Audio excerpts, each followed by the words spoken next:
يا أيها الذين آمنوا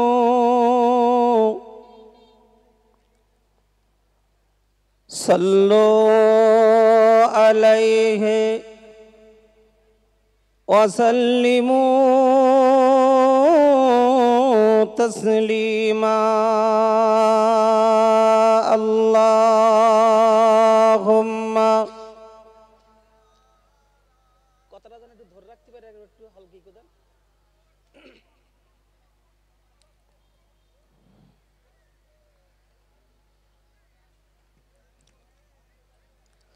তো মেলা তো সবে শুরু হয়েছে। যা আপনারা লোক বসে আছেন আমার ইউটিউবার ভাই যা আছে তাছাড়া বেশি। এখন এরা তো মেশিন পাতলে ব্যস্ত, কিন্তু আপনারা তো পেছনে বসে আছেন জলসা শোনার জন্য। বেশ গোটাকুড়ি মতো দরুদ শরীফ যা পড়েছেন স্টেজ পর্যন্ত আসেনি। এখন যদি এই হয় তাহলে তার পরের বক্তা এসে তার শ্রোতার মুখতে মুখ খুলবে না। একটু মহব্বতের সাথে বলেন আল্লাহুম্মা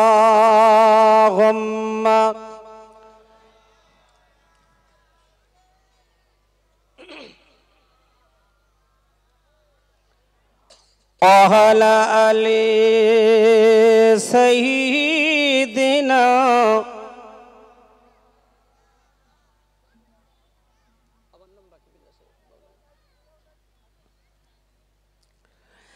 একদিন তোমারি নাম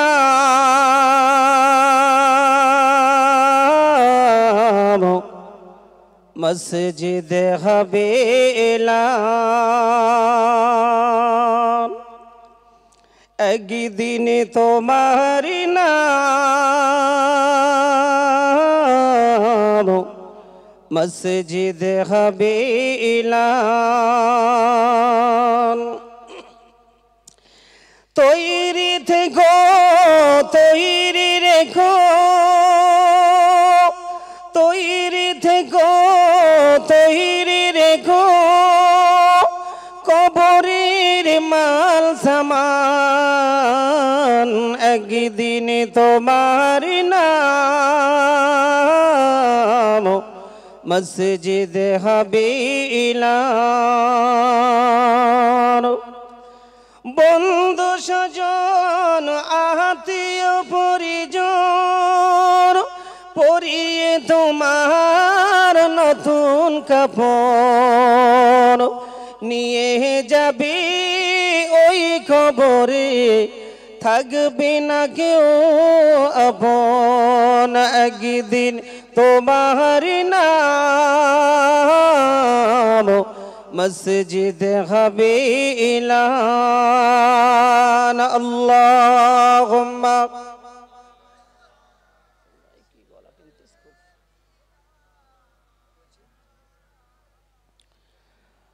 ওয়ালা আলি সাইয়্যিদিনা। আলহামদুলিল্লাহ, যারা এখনো রাস্তায় দাঁড়িয়ে আছেন, বাড়িতে বসে আছেন, আল্লাহর রাস্তে মেহেরবানি করে টুকটুক করে মেহফিলের দিকে চলে আসুন। একটু তাকবীর দেন তো, নারায়ে তাকবীর, নারায়ে তাকবীর। সিলসিলায়ে মুজাদ্দিদে জামান, নারায়ে তাকবীর। মহান আল্লাহ পাকের শুকরিয়া যে আল্লাহ পাক রব্বুল আলামিন পৃথিবীর সমস্ত কাজ উপেক্ষা করে খুব অল্প সময়ের জন্য আমাদেরকে এখানে বসিয়ে কয়েকজন বক্তার মুখ থেকে কিছু দিন শরিয়াতের কথা শোনার বোঝার যে আল্লাহ তৌফিক দান করেছেন। আমরা সেই মাহবুদের দরবারে একটু কৃতজ্ঞতা জ্ঞাপন করি। সকলেই প্রাণ ভরে উচ্চ আওয়াজে মনের অন্তরস্থল থেকে বলুন না আলহামদুলিল্লাহ। তারিফারে জানাই মক্কার বাতি মদিনার জ্যোতি মা আমিনার লাল আব্দুল্লাহর দোলাল নবী মোহাম্মদ রাসূলুল্লাহ সাল্লাল্লাহু আলাইহি ওয়াসাল্লামের উপরে লক্ষ কোটি দরুদ ও সালাম। আজকে আমরা এখানে এসেছি, বাইরের যে সমস্ত আলেমরা আসবেন তাদের মুখ থেকে কোরআন এবং হাদিসের কিছু তথ্য বাণী আমরা শুনবো, ঠিক তো নাকি? কিন্তু আজকের যে জলসায় আমরা এসেছি এটা দেওয়া শরিয়াতে ফরজ, ওয়াজিব না সুন্নত? কি এটা?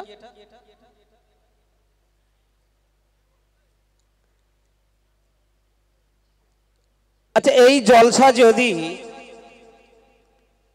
কোনো মুসলমান তার জীবনে যদি একবারও জলসায় না যায় বা জলসা যদি না দেন, তার কবরে কোনো আযাব হবে? একটু উত্তর দেন না। কবরে কোনো আযাব হবে? মারধর চলবে বলে মনে হয়? চলবে না। কিন্তু যে মুসলমানরা সারা জীবন জলসা শুনলো অথচ নামাজ পড়লো না, আচ্ছা তার কবরে আযাব হয় বলে মনে হয়? হ্যাঁ, অ্যাকচুয়ালি আল্লাহ পাকের সন্তুষ্টি, আল্লাহ পাকের খুশি করার জন্য পৃথিবীতে যত ইবাদত আছে সব চাইতে আল্লাহ পাক খুশি হন বান্দা যখন আল্লাহর জমিনে আল্লাহর নামে যখন সেজদায় লুটিয়ে পড়ে। একটু জোরে বলবেন না সুবহানাল্লাহ। ভাইরা আমার জোরে রেখে দিন, আল্লাহর নবী মসজিদে বসে আছেন, মসজিদ নববীতে।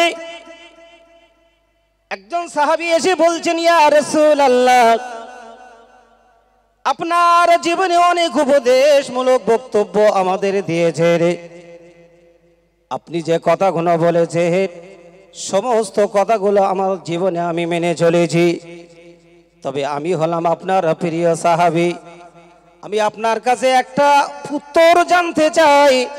ইয়া রাসূলুল্লাহ, আমাকে এমন একটা আমল বলে দেন, ইয়া রাসূলুল্লাহ আমাকে এমন একটা আমল বলে দেন যে আমলের বিনিময়ে আমি যেন আল্লাহর একেবারে ঘনিষ্ঠ হতে পারি। ইয়া রাসূলুল্লাহ, আমাকে এমন একটা আমল বলে দেন যে আমলের বিনিময়ে আমি যেন আল্লাহর একদম ঘনিষ্ঠ হতে পারি। আল্লাহর নবী বললেন, as-salat। হে আমার সাহাবী, তোমার জীবনে তুমি নামাজ পড়ো। একটু বলুন না সুবহানাল্লাহ। ভাইরা আমার জোরে রেখে দিন, সাহাবী দ্বিতীয়বার প্রশ্ন করলেন, ইয়া রাসূলুল্লাহ, দ্বিতীয় নাম্বার আমার এমন একটা আমল বলে দেন যে আমলের বিনিময়ে আমি আমার স্রষ্টার নিকটবর্তী হতে পারি। দ্বিতীয় নম্বরে রাসূলুল্লাহ বললেন, as-salat as-salat। একবার জোরে বলুন সুবহানাল্লাহ। তৃতীয় নাম্বার সাহাবী আবার বললেন, ইয়া রাসূলুল্লাহ, তৃতীয় নম্বরে আমার এমন একটা আমল বলে দিন যে আমলের বিনিময়ে আমি যেন আমার মাবুদের নিকটবর্তী হতে পারি। রাসূলুল্লাহ তৃতীয় নম্বরেও বললেন, as-salat। সালাত মানে কি? হ্যাঁ, নামাজ। ভাইরা আমার জেনে রেখে দিন, চতুর্থ নম্বরে সাহাবী প্রশ্ন করলেন, ইয়া রাসূলুল্লাহ, চতুর্থ নম্বরে আমার এমন একটা আমল বলে দিন যে আমলের বিনিময়ে আমি যেন আমার আল্লাহর একেবারে নিকটবর্তী হতে পারি। আল্লাহর নবী বললেন, আজ-জিহাদু ফি সাবিলিল্লাহ। ও আমার সাহাবী, আমার আল্লাহর পথে জিহাদ করা। তাহলে তিনবার সাহাবী প্রশ্ন করলেন, চারবারের ভেতরে তিনবার রাসূলুল্লাহ যেটা উত্তর দিলেন, কোনটা? সালাত। সালাত মানে ওই মাছ গড়িতে যে শোষাটাতে পাইল খেতে ও না। সালাত এটা হলো কি ভাষা? আরবি ভাষা। একবার জোরে বলুন সুবহানাল্লাহ। ভাইরা আমার জেনে রেখে দিন, নামাজ আপনার জীবনে কতটা পড়েছেন, কতটা না পড়েছেন, কৈফিয়ত আপনার জীবনে আল্লাহর দরবারে দিতে হবে। তবে আমাদের এমন করে দায়িত্ব আছে নামাজ সম্পর্কে মানুষের সজাগ করা, মানুষকে নামাজ সম্পর্কে দাওয়াত দেওয়া। ও ভাইরা বাবাজিরা আমার, ফুরফুরা সাইফুদ্দিন হুজুর কেবলা তিনি আমাদের কাছ থেকে বিদায় নিয়েছেন। ফুরফুরার মাটিতে জনম জনম ঘুমিয়ে আছেন। তবে সাইফুদ্দিন হুজুর কেবলা তিনি একটা কিতাব লিখে গিয়েছেন, ওই কিতাবটার নাম হলো আকায়েদে মাসাইল। এই আকায়েদে মাসাইল কিতাবটা পড়ে দেখবেন, ফুরফুরা সাইফুদ্দিন হুজুর কেবলা লিখেছেন, মদিনার জমিনে একটা মানুষ মারা গেলে ওই মানুষটার যখন গোসল দেওয়া হয়ে গেল, গোসল দেওয়ার পরে তার গায়ে যখন কাফনের কাপড় জড়িয়ে দেওয়া হলো, কাফনের কাপড় জড়িয়ে দিয়ে যখন লাশটাকে খাটিয়ার উপরে রাখা হলো, বিশ্বনবী জনাবে মুহাম্মদুর রাসূলুল্লাহ যখন ওই মৃত মানুষটার জানাজা পড়াতে যাবেন, যখন তাকবীর দিতে যাবেন, তাকবীর দেবার আগ মুহূর্তে ওই মৃত মানুষের কাফনের ভিতর থেকে একটা নড়ার আওয়াজ হয়েছে। ওই কাফনের কাপড়ের ভিতরটা নড়ছে। বিশ্বনবী জনাবে মুহাম্মদুর রাসূলুল্লাহ তিনি আর এমন করে জানাজার নিয়ত করলেন না। রাসূলুল্লাহর পেছনে দাঁড়িয়েছিলেন হযরত আবু বকর, হযরত ওমর। রাসূলুল্লাহ যখন জানাজার নিয়ত করলেন না, হযরত আবু বকর দেখলেন যে মানুষটা জানাজা পড়াতে আমরা আজকে এসেছি ওর কাফনের কাপড়ের ভিতরে একটা নড়ার আওয়াজ হচ্ছে। হযরত আবু বকর তিনি ওই কাফনের কাপড়টা এমন করে খুললেন, কাফনের কাপড়টা খুলে দেখলেন ওই কাফনের কাপড়ে বিরাট বড় একটা বিষধর সাপ আছে। বিরাট বড় একটা বিষধর সাপ। সেই সাপটা ওই মৃত মানুষের গায়ের গোশত ঠুকরে ঠুকরে খাচ্ছেন। ওই যদি এই গ্রামের কোনো মানুষের কাফনের কাপড় জড়িয়ে জানাজা পড়ানোর পূর্বে সকলের সামনে যদি ওই কাফনের কাপড়ের ভেতরে এঙ্কন নড়ে, তাই মানুষ একটা সন্দেহ জাগবে তো যে কিনা জানি আছে। আচ্ছা, কাফনের কাপড়টা খুলে যদি দেখে ওর ভেতরে একটা সাপ ওই মৃত মানুষটার গোশত টুকরে টুকরে খাচ্ছে, মানুষ তার ভালো ধারণা করবে না খারাপ ধারণা করবে? হ্যাঁ, এটা কিন্তু আমার না, ফুরফুরা সাইফুদ্দিন হুজুর কিবলা তিনি এই কিতাবটার খুলে লিখেছেন। কিতাবটাও বলে দিয়ে যাচ্ছি, আকায়েদে মাসাইল কিতাবটা পারেন তা কিনে পড়বেন। ভাইরা আমার জেনে রেখে দিন, হযরত আবু বকর, হযরত ওমর কাফনের কাপড়টা খুললেন। কাফনের কাপড়টা খুলে দেখতে পেলেন ওই কাফনের কাপড়ের ভিতরে একটা বিরাট বড় বিষধর সাপ ওই মৃত মানুষের গায়ের গোশত ঠুকরে ঠুকরে খাচ্ছে। হযরত আবু বকর ওই সাপটাকে মারার জন্য উদ্যত হলেন। হযরত আবু বকর যখন সাপটাকে মারার জন্য উদ্যত হলেন, ওই সাপ তখন মানুষের মতো করে কথা বললেন। মানুষের মতো করে কথা বলে হযরত আবু বকরকে বললেন, ও নবীর সাহাবী আবু বকর, তুমি আমার মেরো না। তুমি যেমন নবীর সামনে কলেমা পড়ে নিয়েছো, আমি সাপ কলেমা পড়ে নিচ্ছি, লা ইলাহা ইল্লাল্লাহ মুহাম্মাদুর রাসূলুল্লাহ, নেই কোনো মাবুদ আল্লাহ ছাড়া, হযরত মুহাম্মদ সাল্লাল্লাহু আলাইহি ওয়াসাল্লাম আল্লাহর পাঠানো নবী। আর একটু জোর হবে না? সাপ তখন কলেমা সাক্ষী দিচ্ছেন। আবু বকর, আমাকে মারছেন কেন? আমার মারছেন কেন? তুমি যেমন কলেমা পড়েছো আমি তো সেই কলেমা পড়ে নিচ্ছি, কিন্তু তুমি আমার লাঠি দিয়ে আমার মারছো কেন? এই মৃত মানুষটার কিয়ামত পর্যন্ত এর গায়ের গোশত ঠুকরে ঠুকরে খাবার জন্য আল্লাহ আমার দায়িত্ব দিয়েছে। তাহলে অপরাধটা আমার, অপরাধটা কি সাপটার? সাপটার। ভাইরা আমার জেনে রেখে দিন, হযরত আবু বকরের চোখ দিয়ে পানি পড়ে।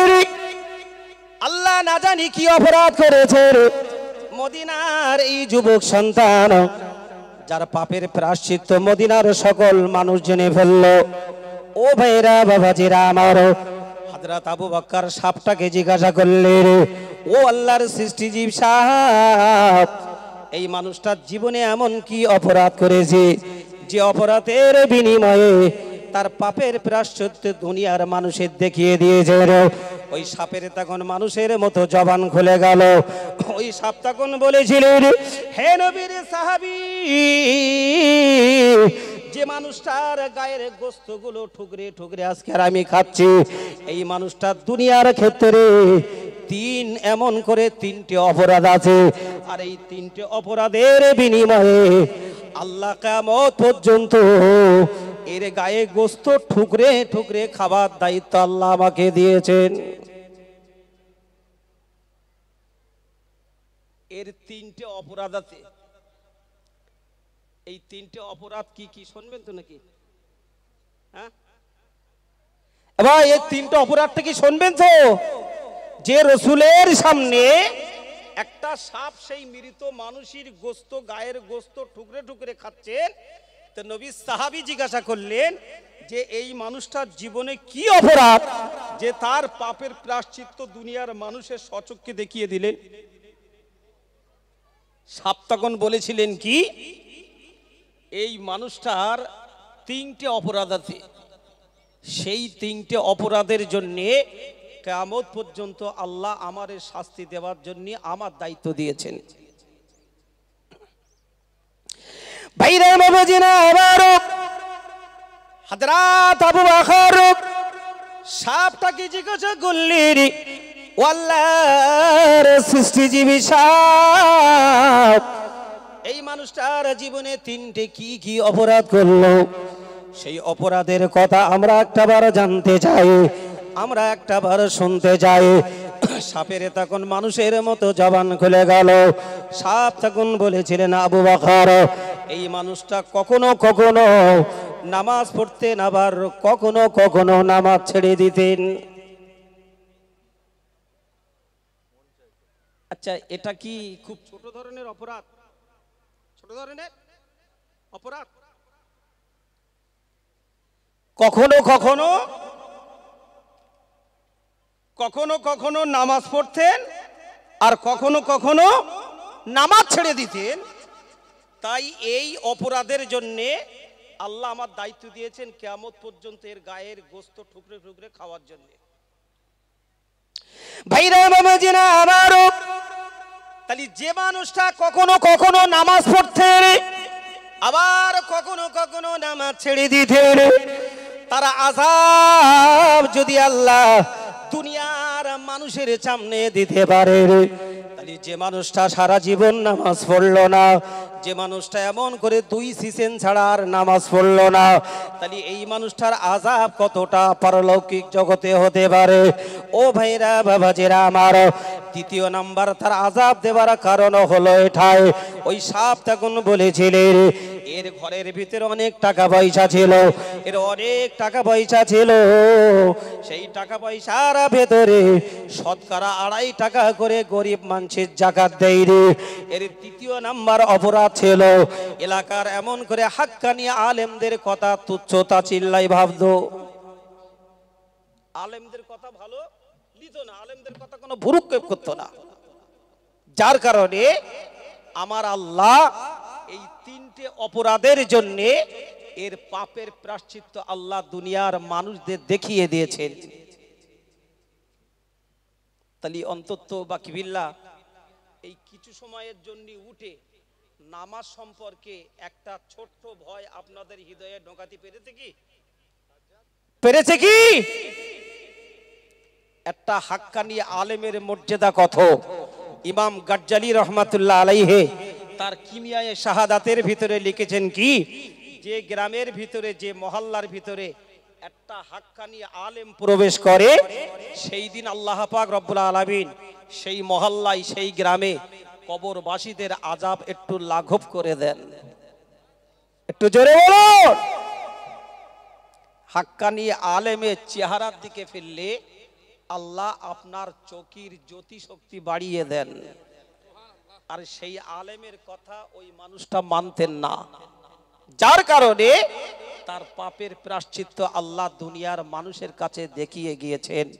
ভাই আমার, আমার নিবেদন হলো এটাই, যে সমস্ত আমার ভাই বাবা যারা বসে আছেন আল্লাহর রহমতের নিয়ত করে নেবেন, অন্তত দুনিয়ার ক্ষেত্রে যতদিন আমরা বাঁচবো 5 ওয়াক্ত নামাজটা আমরা পড়ে যাব।